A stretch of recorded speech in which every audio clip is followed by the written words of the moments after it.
সম্প্রতি সামাজিক মাধ্যমে অভিনেত্রী শবনম বুবলির বিয়ের সাজে কয়েকটি ছবি ছড়িয়ে পড়েছে, যা দেখে অনেকেই ভেবে নিয়েছে শীতের শুরুতেই কি তবে বিয়ে সেরে ফেলেছেন তিনি। তবে বিষয়টি আসলে কিছুটা ভিন্ন। জানা গেছে এসব ছবি শুধুমাত্র একটি ফটোশুটের অংশ, যেখানে বুবলি বউ সাজে সেজেছিলেন।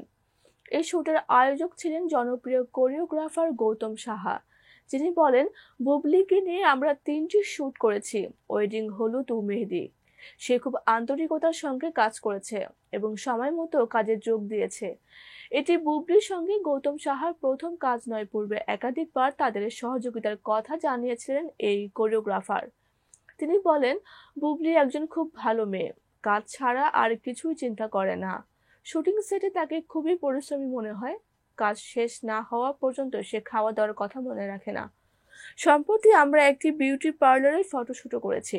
এদিকে বুবলির হাতে বর্তমানে কোনো সিনেমা নেই, তবে তিনি তার অবসর সময় কাটাচ্ছেন বিভিন্ন প্রমোশন, শোরুম উদ্বোধন এবং ফটোশুটে। ঢালিউডে তার আগমন 2016 সালে শাকিব খানের বিপরীতে বসগিরি ছবির মাধ্যমে।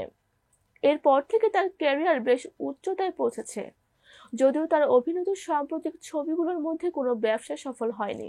তবে তিনি জানান, নতুন কাজ নিয়ে খুব শিগগিরই তিনি পর্দায় ফিরছেন।